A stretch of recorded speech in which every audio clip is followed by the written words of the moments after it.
Red. The Multiverse Fundraiser is a virtual con-a-thon and a charity fundraiser all rolled into one package. This year, we've teamed up with Comic Books for Kids to raise funds for their cause. Comic Books for Kids is a charity that provides child-friendly comic books to children in hospitals and cancer centers across the U.S. On January 24th through 26th, we'll be providing both pre-recorded and live Comic-Con style content to include celebrity, comic, and writing guests that include Creek Wilson, Jeremy Lee, Leah Williams, Jerry Gaylord, R.J. Conti, John Cosper, and Dean Hill. Visit www.themultiversefundraiser.com for more information and instructions on how to both tune in and contribute. Remember, we're not just raising funds for a good cause. We're raising fun. That's exactly what they said.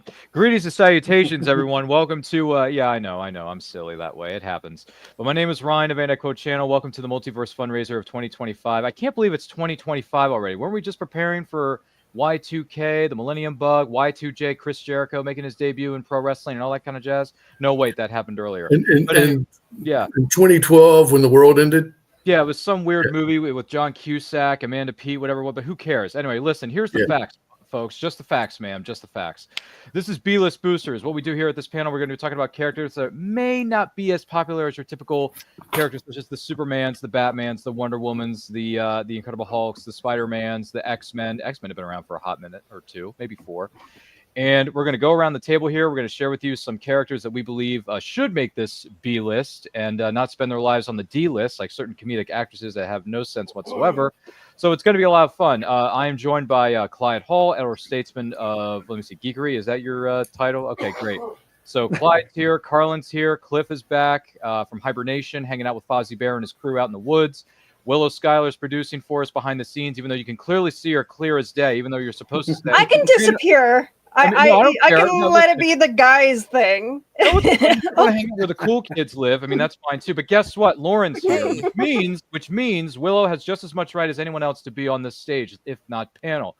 So, Lauren, welcome in. You're about 2.5 minutes late, but it's all right. We'll let it slide. Sorry, I just wrapped up the voice actor panel. It's okay. It's all right. Take as much time as you need. If you need a cup of coffee, some donuts in the green room backstage, you're more than happy to take them because I've already had my fair share this weekend.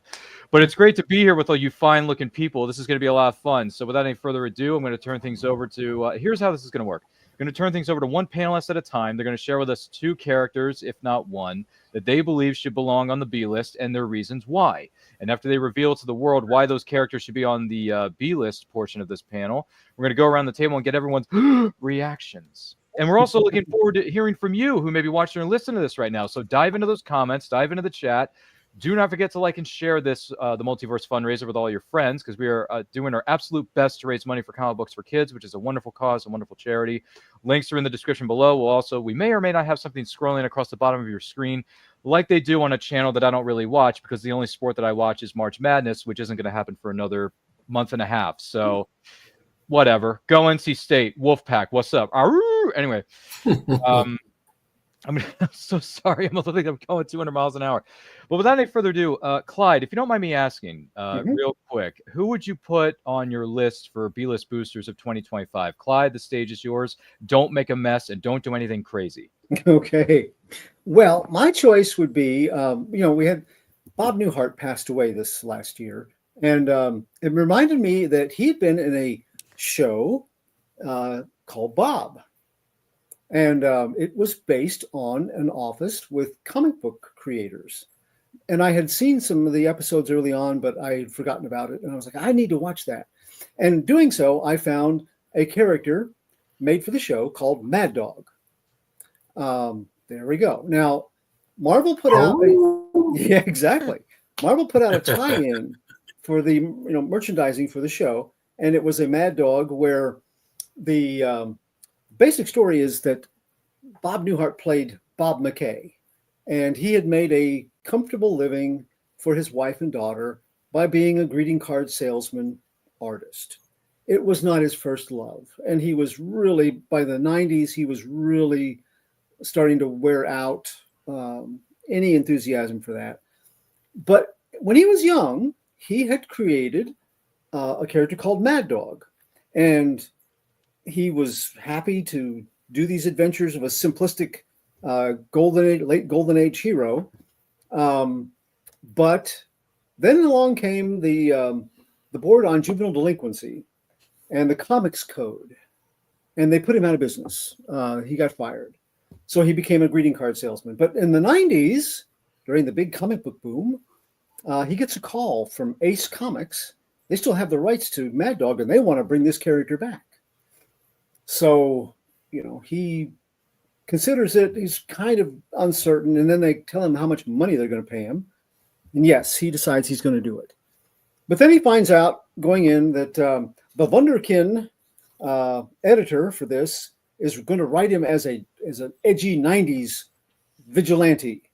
And so when Marvel put out their tie-in book, you get the Mad Dog, like Golden Age. It's a flip book. And you get the other Mad Dog from the 90s. So a lot of the comedy comes from Bob trying to keep some integrity to the character he created, along with updating him for the 90s. It was one of those shows that he didn't catch an audience. It was the third time that CBS had tried to do a Bob show. The first two, very successful in the 70s and in the 80s. 90s, no lightning in a bottle 3 times. Did not find an audience, even though you had the rock stars. This was an era where there was growth in the comic book industry that we hadn't seen since the Golden and the Silver Age, because you had the artists and writers at Marvel were rock stars, and in fact they had just formed their own band in 1992 called Image Comics. So it was in some ways, it was a good time for them to make an office comedy about comic books. We got some really nice moments, like guest starring. We had Jim Lee and as you saw there, Jack Kirby guest starring along with Bob. They had an awards show, a show based on awards, and they had him, Bob Kane, Mark Silvestri, Jim Lee were all got to be on the show. So that was nice. We got to a little bit of behind the scenes of how you make a comic book, how the concepts are done and everything. So, it and also the showrunner, and he wrote one of the episodes, but he was kind of their guiding light, their advisor for the show was Mark Avanier. So, he's legendary for both TV production and comic books. So, this was it wasn't a bad idea for a show, but the other part is, the comic elements didn't gel. You had a lot of young people and Bob Newhart, and it took them a while to get their footing. And then also the bottom of the comic book industry was about to fall out. Within a year or so, we had the beginning of the bubble bursting for speculation on the market. So it didn't last. In fact, they tried to do a second shortened season, like a half season, to bring it back, and they put him back in the greeting card company and got rid of all the comic book stuff. But even adding Betty White to that cast of characters didn't save the show. But we still have a 6-issue miniseries tie-in with Mad Dog as a Marvel Comics character. Now, Marvel also had a Mad Dog that was a villain introduced in 1983 for the Defenders, completely different character, but made sense that they would be the ones to publish this because they already kind of have the copyright on the name anyway. So this was a character that had some potential. In both cases, in the flip formats, both the Golden Age version and the 90s version, Mad Dog was veterinarian, Dr. Jeff Austin. In the Golden Age version, he had done some experiments with radical new treatments for his animal patients and accidentally exposed himself to a super canine hormone, giving him dog-based powers. His receptionist, Penny, knew his secret and his double life that Austin leads when he takes up the mantle of the canine crusader, along with his teenage ward buddy, joining him on their mystery man adventures. And they also have a handy-dandy animal sidekick, Murphy, the wonder dog. The 90s version's got the same secret identity, but this Dr. Austin, he's got a family, he's got a wife and a daughter, and he's a veterinarian who works for a corporation called Transworld Trust.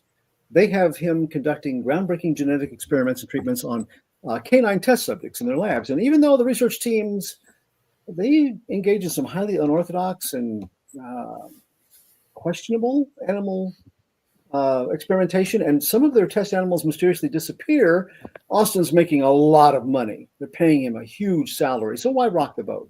But then Penny, who is an animal rights lawyer, approaches Jeff and asks his help exposing the inhumane treatment of the test animals by TWT.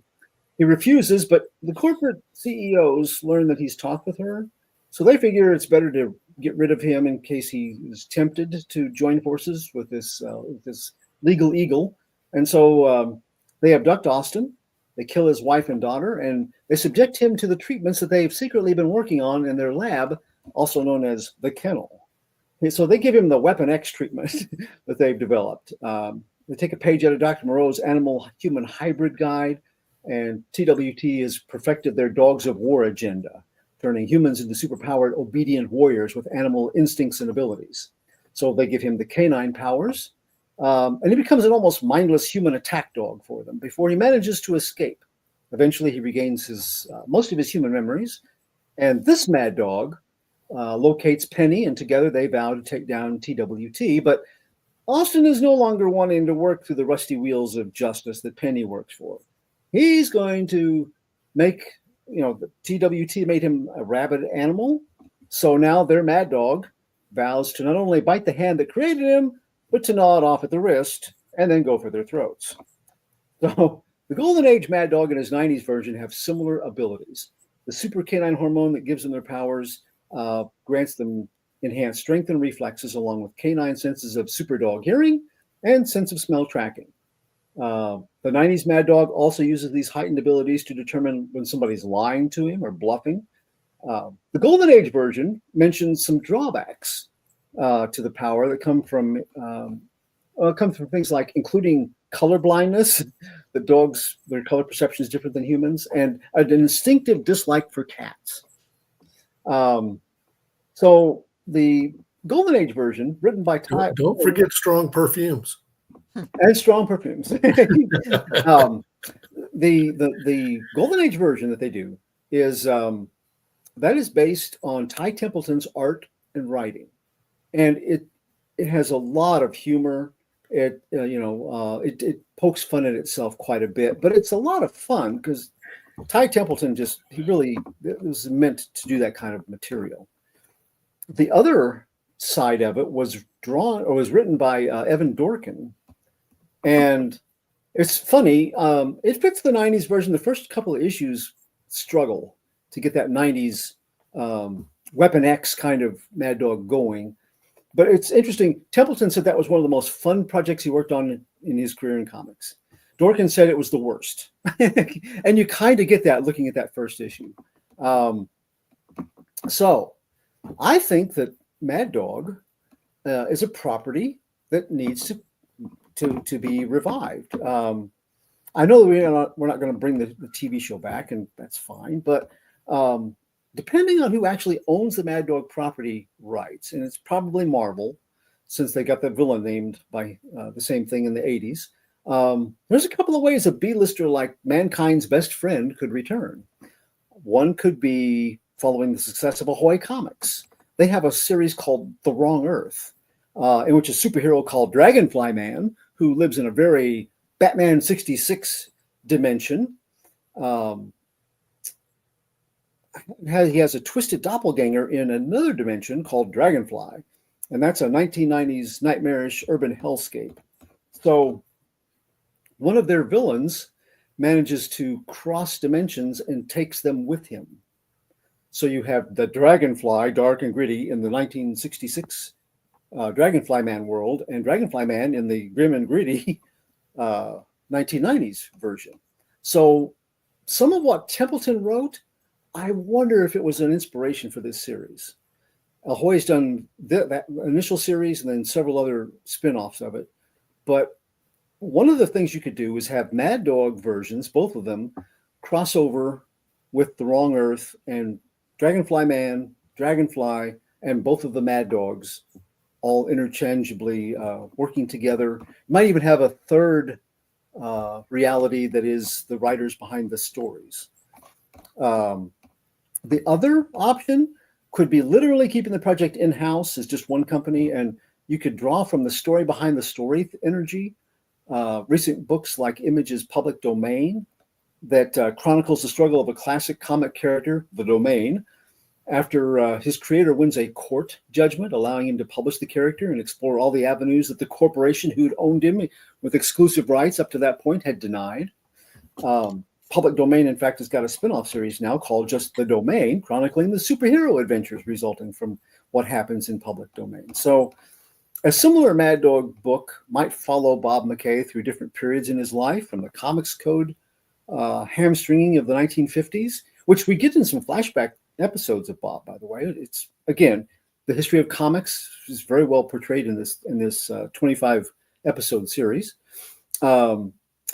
And we could also look at McKay and his return to comics, but with a writer that's insisting on the twisted and almost unrecognizable revamp of his character. And then the next issue could be a copy of the comic that was the result of all the back and forth, with like subtle things that McKay has incorporated regarding his struggles into the story. I think that take would require a lot more work, a really good dose of humor, but also writing chops to make a heartfelt payoff possible. A harder creative task than a crossover option, probably, but one that could shine in the right scripting hands, and with an artist or artists making the comics different for the publication eras that they're set in. Goodness gracious. Wow. And I thought Mad Dog was just Mad Dog Tannen from BTTF Part 3 with, Biff Tannen, but whatever. Hey, descendants abound. It happens all the time. I know, exactly. It's strange how these things come up. Clyde, that was some interesting stuff, man. Mad Dog. Mm-hmm. I can see it. By the way, that secondary cover with him like his shirt torn apart like he's He-Man or something like that, trying to pull a sword out of his you-know-what. That's something. I'll give you that. I have the Mad Dog. Anyway, sorry. I'm so sorry. I'm going back to the 80s before my time. But good stuff. Now, I want to make sure we get to every single one of our panelists, make sure they're able to present their characters, because the last thing I want to do is run out of time. We don't get to everybody. That's sad. But with that being said, we'll save our, aha or reactions for the end, with all due respect, because I want to make sure that we get to each panelist, and I want to give them time respectively. With that out of the way, Clyde, thank you for being here. That's some interesting stuff, man. Mad Dog, he goes from being 60s, gosh darn it, and then the 90s, like, I'm ready to kill you, man. It's just, I don't know. Anyway, you may have been 2.5 minutes late, but it doesn't matter because we still love you all the same. So, Lauren, my dear Lauren, oh dear Lauren, I'm just curious. Do you have a character and or characters you wish to bring to the table today? I do. I have decided to focus on one this time. So I admit that I have fallen behind on reading comics in the last several years between, a global pandemic and 3 moves technically. And in the past few months, I've started trying to get back into it. And one of the characters that really grabbed me, I would say that she currently counts as B-list because she really hasn't been featured in all that much yet. But she is a newer character, Sojourner Jo Mullein, from the Far Sector miniseries by N.K. Jemisin. She is a Green Lantern, and she has a weird ring. Her ring doesn't need to be connected to the battery to recharge it. It recharges over time, but as the trade-off, it's not as powerful and it recharges pretty slowly. So this series is basically a space neo-noir type of story. Sojourner, Green Lanterns, there's a lot of that's being said about them being basically space cops. And Jo, here we see her using her ring to be really cool. You might recognize the Alien. from Aliens. So Jo is a Back off, you. I can't say the word on broadcast. she grew up in Brooklyn. Her parents, she wasn't, I guess lower middle class is probably the most charitable description of her growing up. Her parents got divorced. And while she was accompanying her dad out of the divorce court in New York City, 9/11 happened.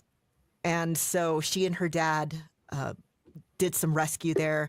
She decided she really wanted to make a difference.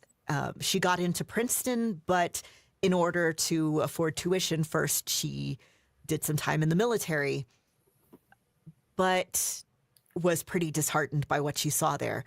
She came back. She became an actual cop.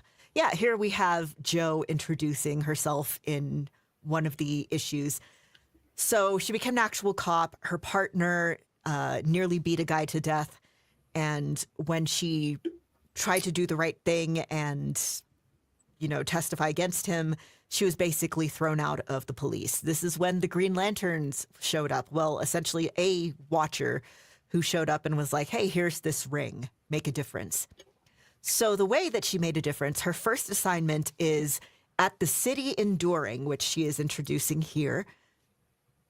It is the remnants of 2 planets that housed 3 different species. And early in their civilization, they basically destroyed each other. Their planets, like the city Enduring, is built out of the wreckage of these 2 planets. And to try to keep that from happening again, they created something called the emotion exploit, which is basically genetic engineering to switch off emotions. So these species can act out emotions, but they don't really feel it. And so Sojourner was requested by them because they're like, yeah, we need a Green Lantern. Stuff is, she gets involved in a murder investigation. It, as most noir stories are, turns out to be more than it seems. And she does a really good job, I think, of helping these people, but also kind of incorporating her own trauma and emotions and strength into it all.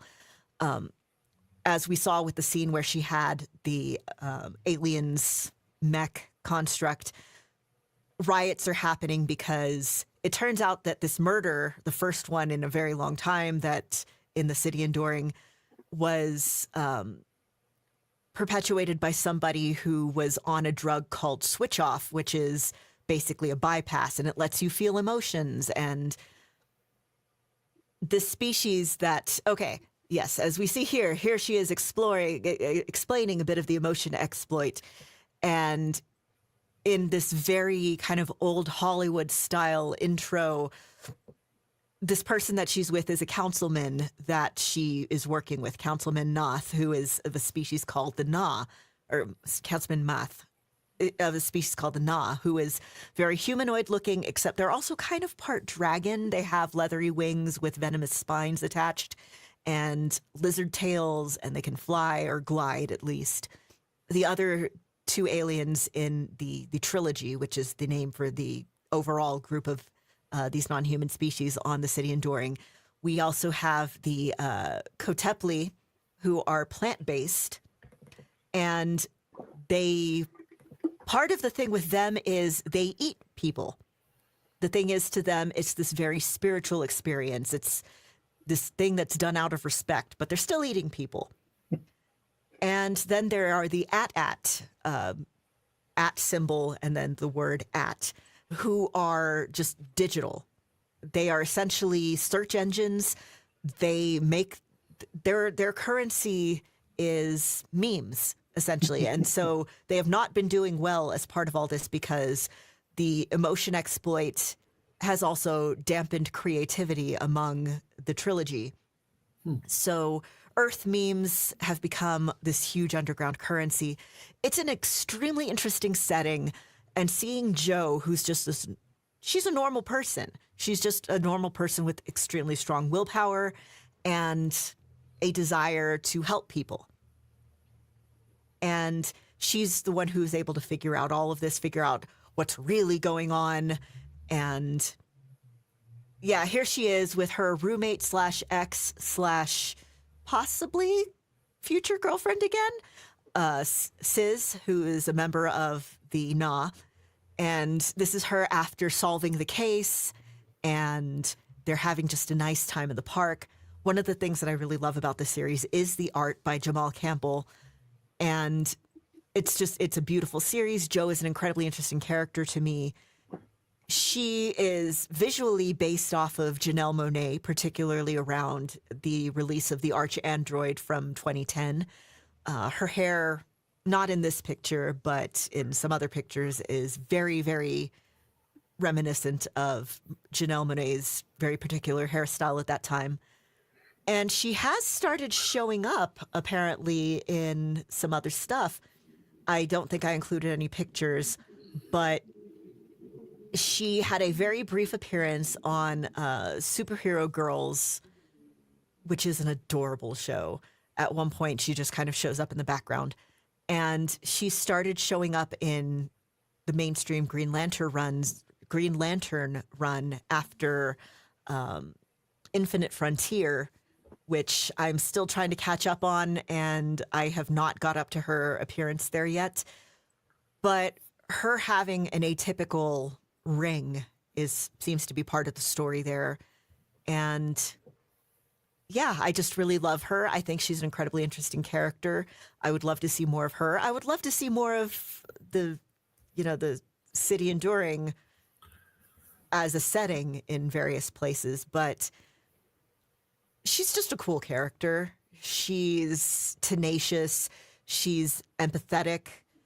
Part of the thing with the series is that, yes, they're astonished by the fact that she has emotions, but that she's not just kind of a rampaging victim of her emotions. She's able to compartmentalize. She's able to try and see the viewpoints of other people and not just go in guns blazing, although she is willing to take action when action needs to be taken in order to, prevent a government massacre, things like that.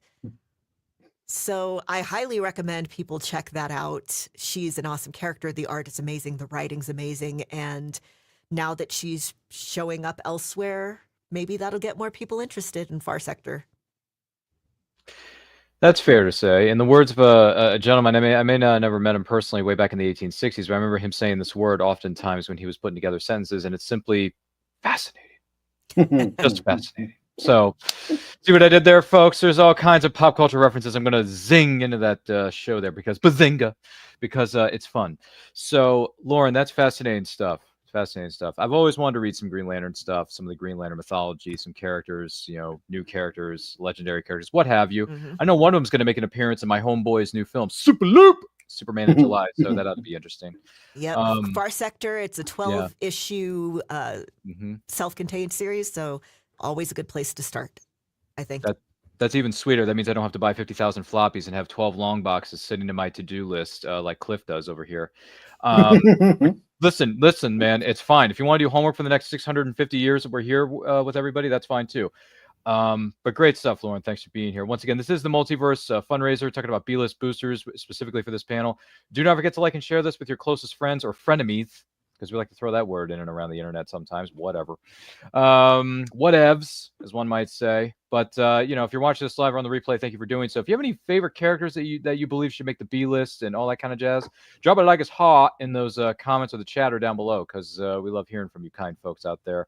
And the link is currently scrolling across the bottom of your screen if you want to learn more about comic books for kids, if you want to donate or raise in as much money as we can. I know we had a goal in mind. I don't have the number in front of me because someone behind the scenes forgot to give me a producer's note, Willow. 1,500.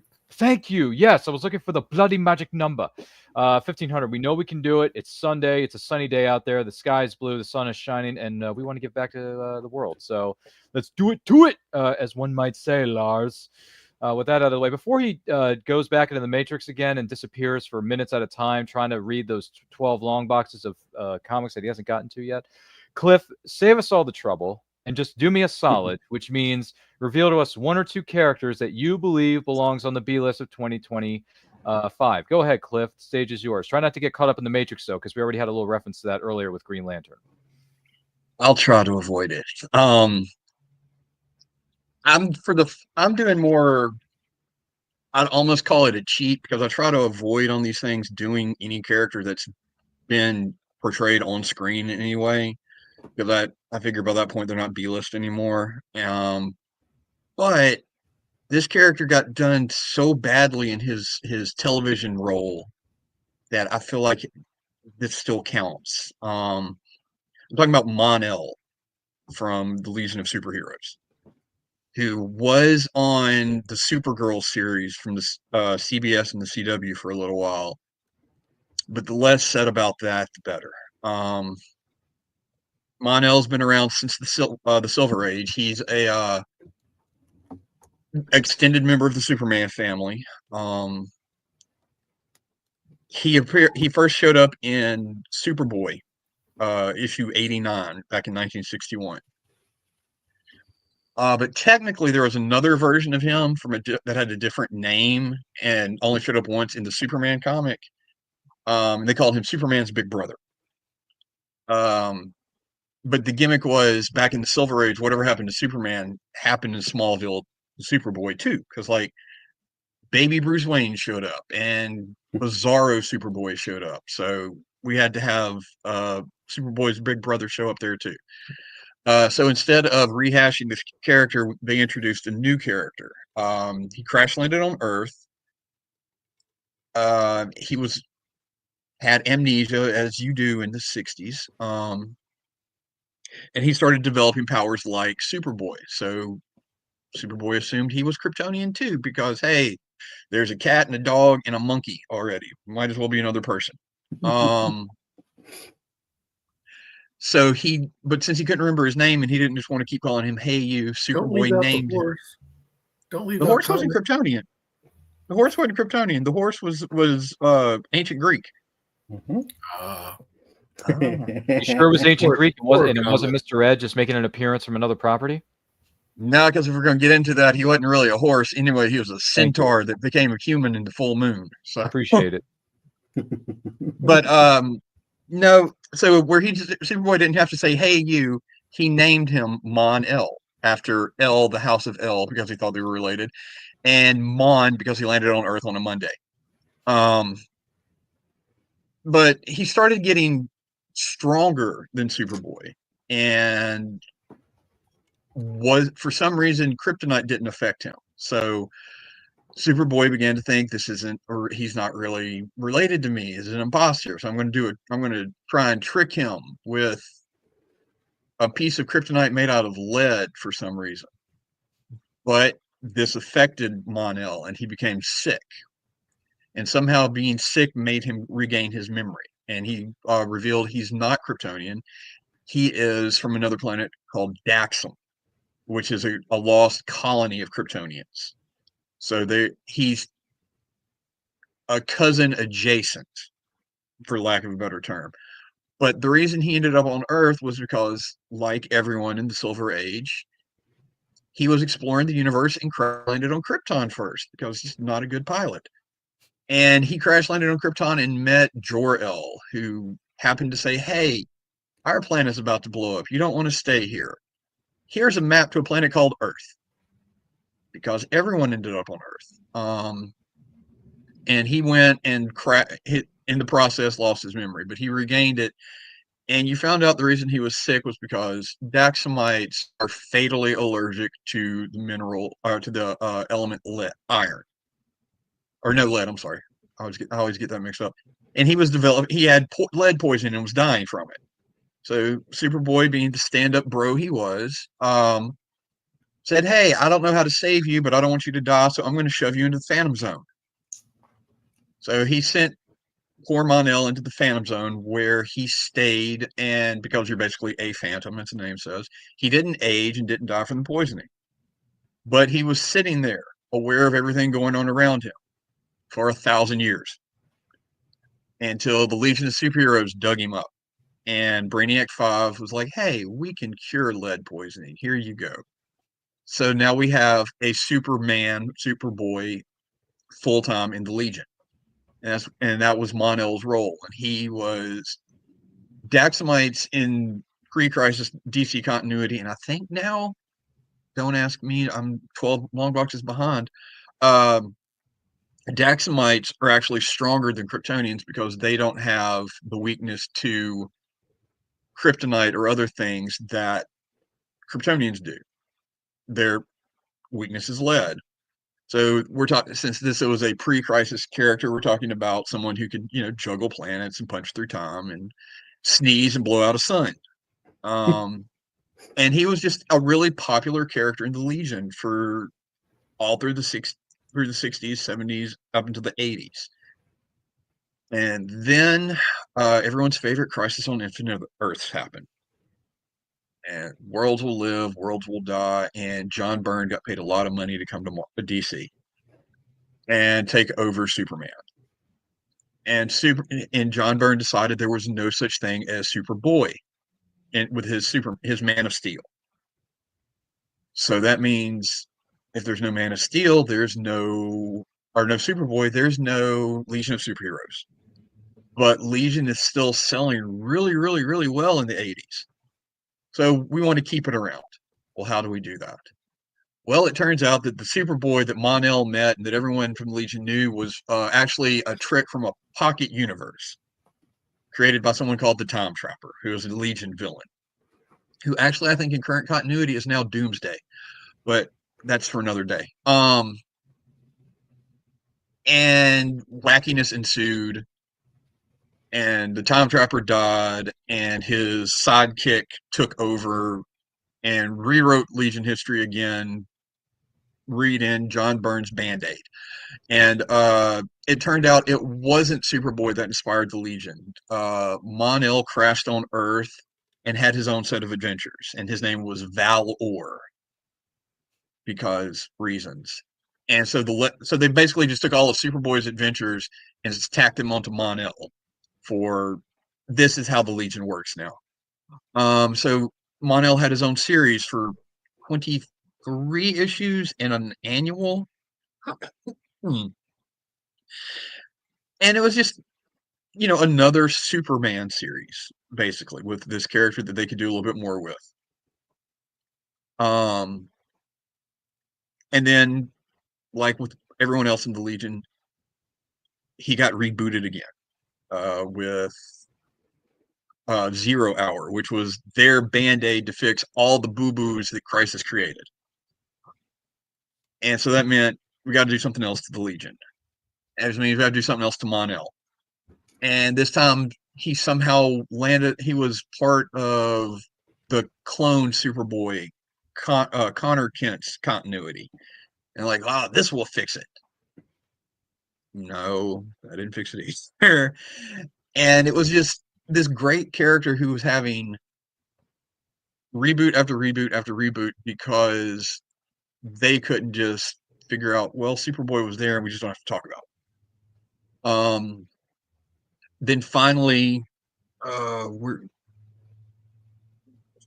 and for any of you who are fans of the old Legion comic, not Legion of Superheroes, L period, E period, and so on, Mon-El was in that for part of the early 90s too. And it's a fantastic series if you like stuff that makes no sense. Just throwing that out there. Because it's about Brainiac 2 and his, I'm not even sure what it is, Legion for Hire superheroes. It was just wacky. It's where Lobo got his powers from, part of his power from, and became even more popular if you've never read it. But then they did Infinite Crisis, because we have to have a crisis. And they rebooted Legion history again. So Mon-El's history changed again. And this time he was just stuck in the Phantom Zone for reasons. And Saturn Girl used her telepathic powers and found him and helped pull him out. And since it was Supergirl in the Legion of Superheroes, Mon-El met Supergirl first. But the S symbol, he had memories of a boy and adventures before that. So it was their way of saying, yeah, all that stuff happened, just nobody remembers.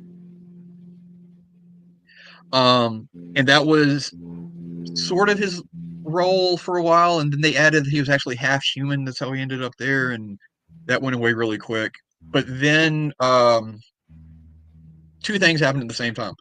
Final Crisis was coming up, and James Robinson took over the Superman books.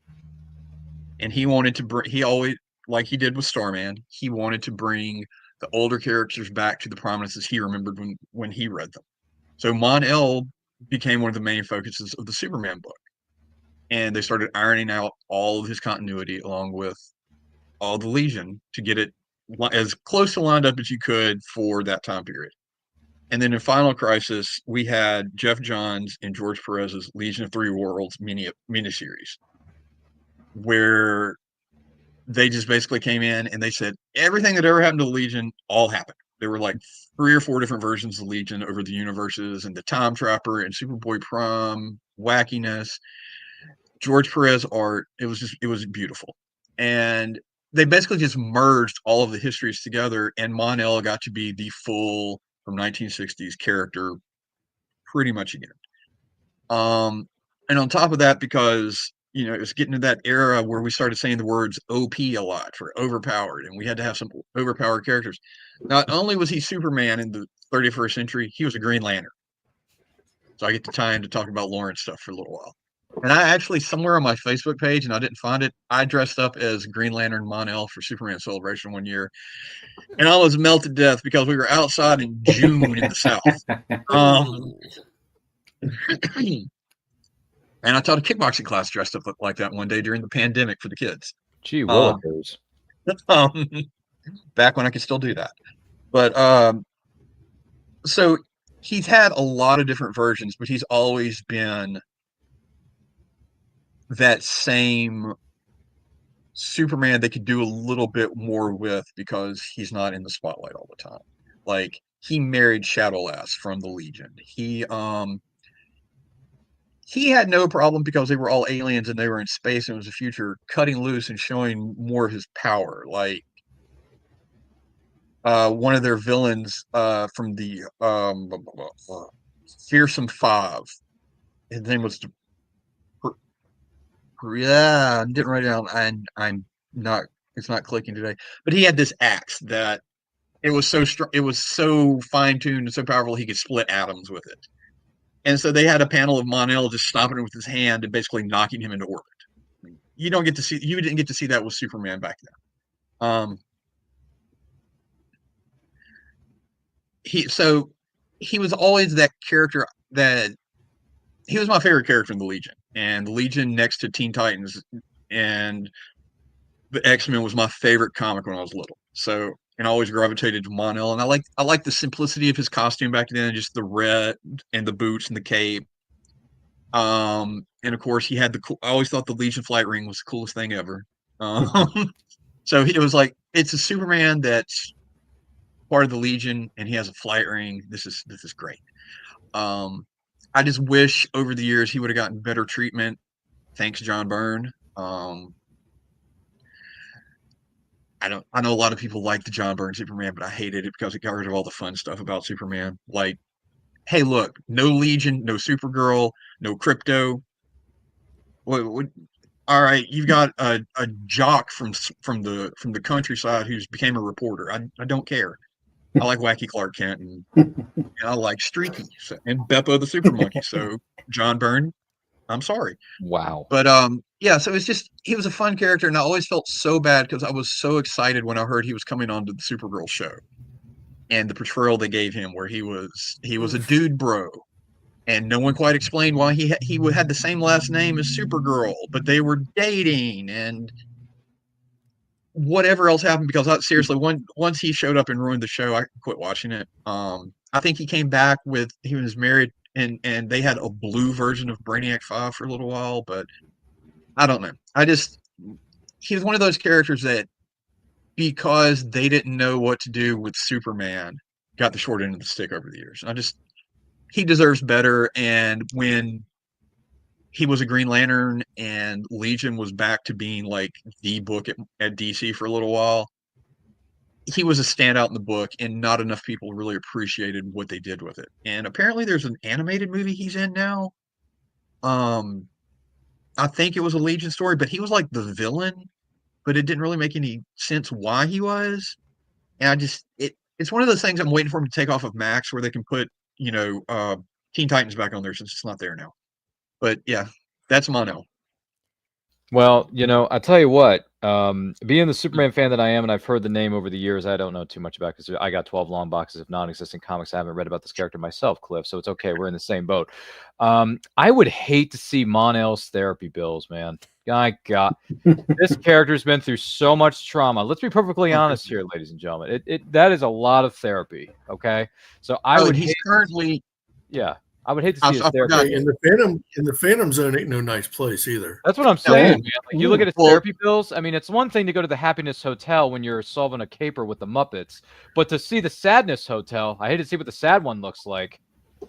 Well, he's right now. I just realized, Mark Waid's Superman. He is all about the first adventure set in the Phantom Zone, and Mon-El's in the book a lot right now. Which in 3135, when I get to it in my long boxes, I'll really like. Maybe we'll get there in 3130. Maybe we'll live long enough to see the year 3135. Isn't that right, folks? Probably not. Living long enough. I'm living long enough to get uploaded to the Matrix. That's my goal. Why didn't they take the blue pill? Sorry, that's a reference that came out 25 years ago. Last year was his 25th birthday. I can't believe I just said that. God, I'm so old, Clyde. I'm so old. But I'll tell you what, the Cliffinator. This has been really good stuff. I'm digging it. The Mon-El stuff is too much therapy for me. I don't know if I can read all 35,000 million issues of that, but we'll let someone else do that for us. With that out of the way, gee whiz, man, Mon-El. Some topsy-turvy stuff. By the way, Cade said in the chat that's the question. He wants to see more comics or storylines or even TV series featuring the Question. I like to see that myself, Cade, because I caught him on JLU back in the heyday, Justice League Unlimited. That was some good stuff. I'm not going to lie. That character, a man with no face, just like they had in Dick Tracy, which turns 35 next week, believe it or not, folks. The movie, not the comic book strip. The movie. Okay, yes, there's a movie. It's real. Look it up. It's on streaming somewhere. It's not terrible. Hey! I don't think it's fair. Listen to me, Lauren. It's charming. It is charming in a way that is very, very early 90s. True that. Good soundtrack. Madonna, what's up? When she was sane. And Al Pacino as Big Boy Caprice is comedy gold, Lauren. It's comedy gold. Yep. It is. If Al Pacino is his flowers. But before I get too far off the reservation, we got to go to our good friend and the other elder statesman, because he's a bit older than I am. Carlin, I'm just curious, brother. What's your character and or characters you want to bring to the table as we're getting dangerously close to the end of this I will do a hard and fast run. That's right. That's rapid fire, my man. Rapid fire. So my character is going to be the Atom. There's basically been, and I'm skipping a couple, but there's basically been 4 versions of the Atom, and that's a lot of Atoms, by the way. That's actually a good lead up right there. Leave them up for a second. Okay. So you got punched. You've got one of the original Atom costumes, and then you got the new Atom up top, tiny, which is basically Silver Age. So if you have the picture of the All-Star Comics image, that would be great. Yes. Okay. So you see the character in the far left corner with the blue mask and the leather bracers and kind of the weightlifter kind of get up. There you go. There's the Atom right there.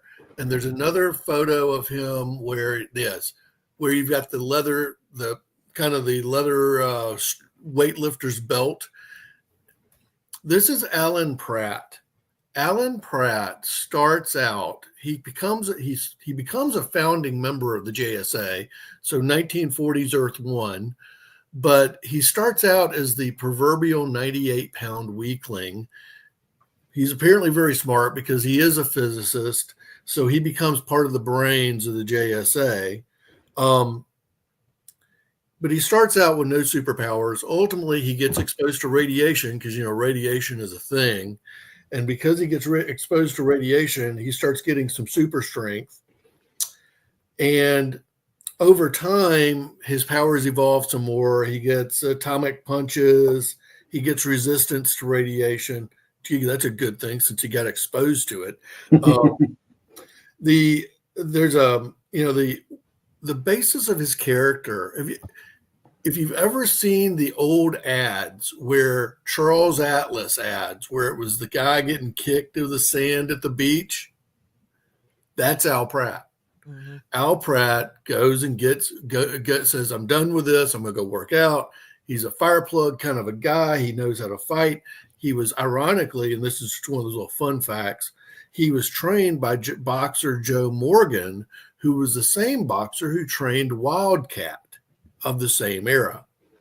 So he ultimately becomes a mentor later because the JSA gets stuck. They come back over time.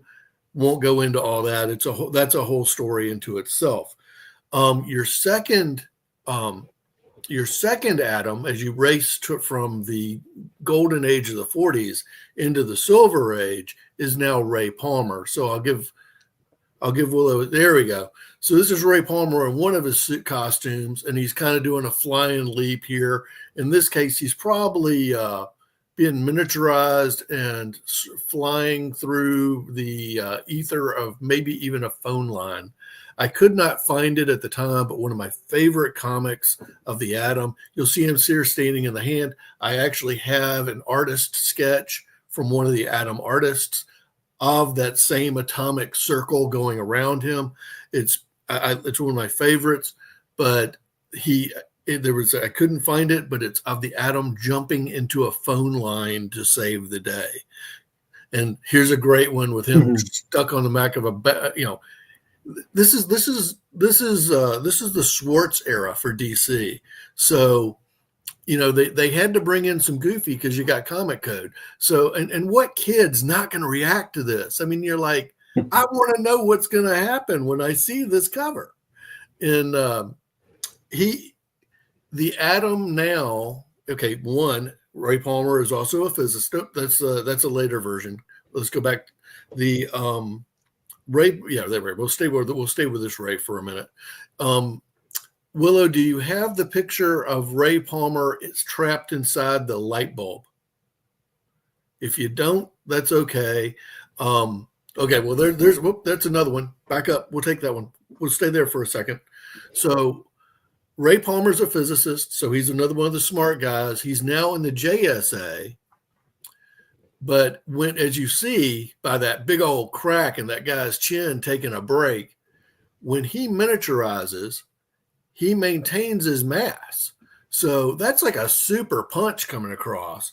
And over time, and the thing about Ray Palmer is his belt. It is powered by white dwarf material. So the sarcastic person in me wants to say, well, sure, it would shrink you because it's going to crush you because it's white dwarf material. But hey, this is comic book science, so we're going to roll with it. And over time, he has the ability to adjust not only his height and his size, but he can adjust his density. So he's got a little bit of the elements of the Vision in here. So if he needed to come in and be 500 tons, you don't want to be downstream of him hitting you.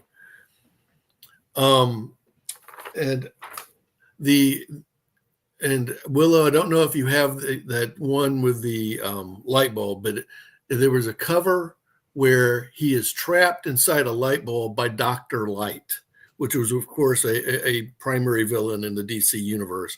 And it's just another one of those covers where you're like, what is happening? Because he's got to break out of a light bulb. So anyway, the goofy Schwartz era stuff to get around Comics Code. I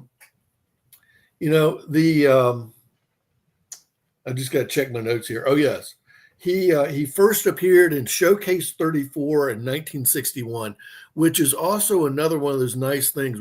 I covered this earlier in the collector panel, is that sometimes good characters appear as backstory issues and then they emerge. But anyway, over time, we do know from the movies, we have the microverse thanks to that. In the DC Legends, he wound up being played by Brandon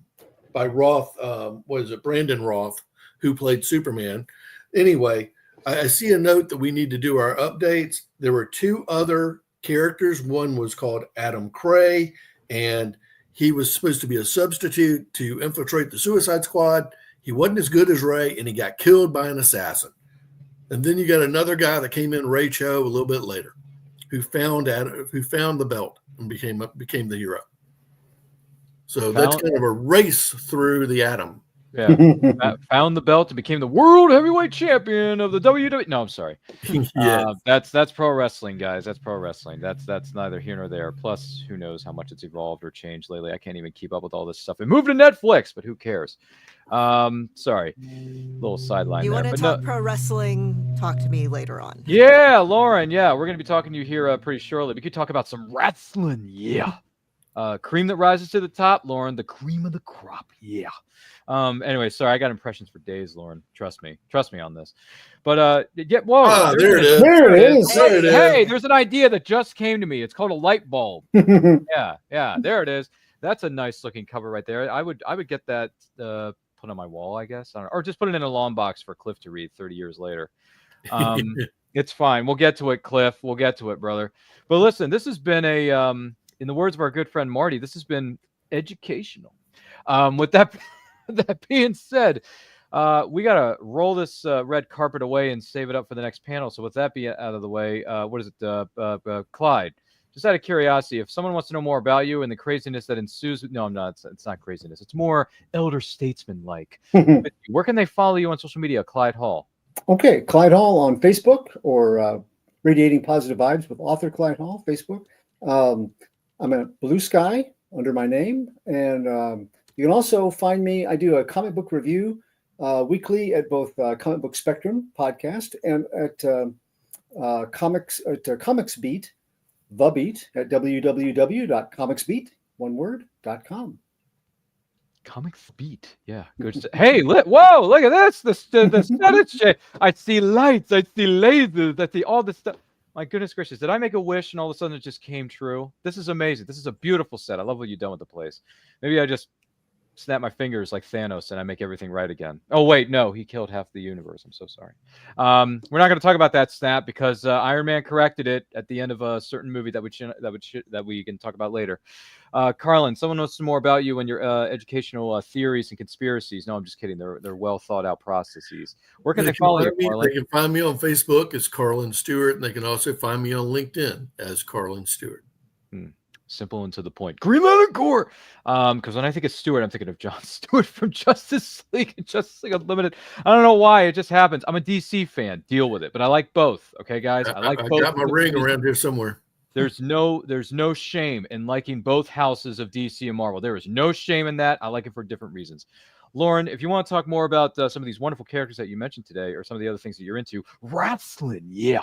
Okay. Where can I follow you on social media, Lauren? So you can find everywhere that I'm at professionally at my website, lwsalinas.com. That includes podcasts. I co-host Legends of S.H.I.E.L.D., a Marvel Cinematic Universe podcast. We are currently talking What If Season 3. I am also occasionally a co-host on the All Elite Talk podcast, talking about AEW, All Elite Wrestling. I haven't been on in a bit for health reasons, but I'm hoping to be back soon. I have been writing for ProWrestlingMusings.com. I am covering the Story Beats section for the past couple weeks. And voice acting, audiobooks, poetry, just whatever, all that on lwsalinas.com. And I am on Blue Sky at Sithwitch. Boy, I just learned a whole bunch about you that I never knew before. This is fascinating stuff. Thank you, Lauren, for being here. You're a wonderful person inside and out. We love you all the more for it. Cliff, before you dive into the Matrix, real quick, rapid fire, where can they follow you? Well, I have a house in Olive Branch, Mississippi, and you'll find me on my couch. Okay. Occasionally, you can find me on Facebook at Cliff Riley. I don't post. I forget that I have it half the time. I go and look at other people's stuff and get mad and leave. So that's pretty much it. Okay, that's a heck of a note. My name is Ryan of And I Quote Channel. Follow me on Twitter and Instagram at RyanRPM5. Follow me on YouTube and all the other social media networks at And I Quote Channel, where we talk about all things nerdy. We embrace the nerd within you. So if you want to talk about Marvel, DC, comics, books, words on a page, that's right, words on a page, Gaston, words on a page. And some other great interviews that we've done with some of the greatest indie creators in the course of history. Check us out over there. And I Quotes on Saturdays, 12 p.m. EST, as well as many other pieces of content. We just love talking about pop culture. Why? Because we love it so much. Honestly, celebrate it. Wait, let the flags fly high. Am I right, folks? I think I am. Badia. That's all, folks. Thank you for joining us for B-List Boosters. Thank you for being a part of the Multiverse Fundraiser. Going to turn things over to our next group of panelists for the next panel. And if there's something in the film that we need to roll the film and roll back into the next panel. Thanks for having us. This was fun. The Multiverse Fundraiser is partnering with Comic Books for Kids to raise money for their cause. Their mission is to provide comic books to children in hospitals and cancer centers across the United States, Canada, and the UK. We believe in the importance of providing stories that promote hope and bravery to kids who are facing things that are scarier than any supervillain. And we truly believe in this cause. To donate, you can either go to our Facebook page at www.facebook.com/The Multiverse Fundraiser or directly to comicbooksforkids.org. The Multiverse Fundraiser would like to thank our sponsors: Earth Dog Studios, Clobbern Comics, The Art of Brian Rodman, Studio Moonfall, Elusive Comics, and of course, the Phoenix Sisters Entertainment Network for hosting this event. Learn how to support these businesses on the MVFR website.